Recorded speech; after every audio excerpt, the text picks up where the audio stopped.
Good morning Chhatrapati संभाजीनगरकर. तर आजची morning थोडी लेट झाली आहे कारण की आता वाजता दुपारचे 12 आणि बाहेर बघा किती ऊन आहे. म्हणून आजची मॉर्निंग थोडी लेट स्टार्ट झाली आहे. त्यानंतर हे बघा आरू आला होता घरी, तर आरूसोबत पण आम्ही इथं मस्ती करत होतो. तर बघा ही दीदी आणि आरू हे मस्त इथं थोडेसे व्हिडिओज घेत होते.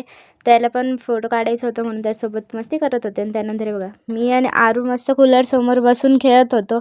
मस्त कूलरची थंडी थंडी हवा घेत होतो. त्याला खूप मजा येत होती कूलरसमोर असे उभं राहायला, तर म्हणून मी पण त्यासोबत मजा करत होते. तर आम्ही थोडा वेळ मस्त असं कूलरच्या समोर हवा घेत बसलो होतो आणि थोडेसे व्हिडिओज पण घेत होतो. नसं टाईमपास करत आम्ही तिघं खूप मस्ती करत होतो. तर हे बघा आरू, मी आणि दीदी आम्ही मस्त मस्ती करत होतो कूलरच्या हवेसमोर बसून. त्यानंतर हे बघा आज अक्षय तृतीया होती म्हणून आमच्या घरी आमरस बनलं होतं आणि हे दोघं मस्त आमरस एन्जॉय करत आहे बघा. यांना खूप आवडलं होतं. आणि त्यानंतर हे बघा यांचे रिॲक्शन पण याच्यावर खूप चांगले होते. नंतर मी पण जेवण केलं. जेवणात एवढं सगळं होतं तर मस्त पोट भरून जेवण एन्जॉय केलं आणि जेवण पण खूप टेस्टी होतं. आणि त्यानंतर हे बघा संध्याकाळ झाली होती आणि आम्ही चाललो एक स्पेशल गोष्ट घेण्यासाठी. आता ती काय आहे तर ती तुम्हाला पुढं व्लॉगमध्ये समजणार. तर त्यासाठी मी रेडी झाले होते आणि मी आणि दीदी आम्ही निघत होतो घरून. तर आम्ही रस्त्यात जात होतो ती स्पेशल गोष्ट घेण्यासाठी. ती घेण्यासाठी आम्ही खूप एक्सायटेड होतो. त्यानंतर थोड्या वेळानंतर आम्ही तर आज अक्षय तृतीया होती म्हणून रस्त्यांना पण खूप गर्दी होती. आम्हाला खूप गर्दी भेटली रस्त्याने. तर आम्ही फायनली पोचलो आहे. आम्ही कुठे गेलो आहे ते तुम्हाला पुढं समजणारच. तर आता आम्ही आलो आहे रिलायन्स डिजिटल. तिथं आम्हाला एक स्पेशल गोष्ट घ्यायची होती म्हणून आम्ही त्यासाठी खूप एक्सायटेड होतो. तर आम्ही आज जात होतो ते घेण्यासाठी. तर ते काय घेतो आहे ते तुम्हाला पुढं समजणार आहे. पण नंतर आम्ही फायनली पोचलो तिथं आतमध्ये आणि आम्ही तिथं बघत होतो एअर फ्रायर. तर कोणता एअर फ्राय घ्यायचा त्यासाठी आम्ही खूप कन्फ्यूज होतो आणि तेच बघत होतो. आणि तिथं खूप सारे ऑप्शन पण होते वेगळे वेगळे एअर फ्रायरचे.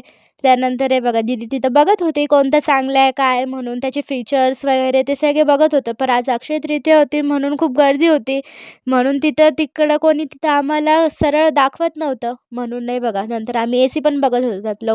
लवकरच आम्ही AC पण घेणार आहे. तर मग त्यासाठी आम्ही AC पण इथं बघत होतो. पण परत आम्ही गेलो मागं परत एअर फ्रायकडे कारण की आम्ही एअर फ्रायर घेत होतो ना आता, म्हणून ते बघत होतो. तर आम्हाला इकडं आवडलं नाही म्हणून आम्ही तिथून निघून गेलो आणि तिथून आम्ही लगेच गेलो क्रोमामध्ये. तर क्रोमामध्ये गेल्यावर तर मग आता आम्ही आलो आहे क्रोमामध्ये कारण की आम्हाला रिलायन्समध्ये एवढी चांगली सर्व्हिस भेटली नाही म्हणून आम्ही इथं आलो ना. आता आज जाऊन बघू इथं पण गर्दी आहे का काय. तर मग आम्ही आज जात होतो आणि तर मला वाटलं इथं भेटेल म्हणून मग आम्ही गेलो आहे आतमध्ये. आणि त्यानंतर आज अक्षय तृतीया होती म्हणून इथं पण खूप जास्त पब्लिक होती. तर मग आता आम्ही तिथून वरती जात होतो आणि तिथं पण आम्हाला खूप भारी भारी एअर फ्रायर्स भेटले आणि जसे पाहिजे होते तसेच. आणि तिथं सर्व्हिस पण ते खूप चांगली देत होते आम्हाला.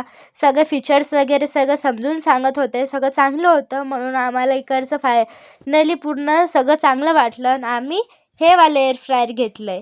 तर ते मस्त घरी आलो आणि घरी आल्यावर याची मस्त अनबॉक्सिंग करत होतो. आता तुम्हाला बघायचं आहे आम्ही कोणचा वाला एअर फ्रायर घेतलं त्यासाठी थोडंसं वेट करा कारण की आम्ही त्याची अनबॉक्सिंग करत होतो. ते एअर फ्रायर तर खूप भारी दिसत होतं.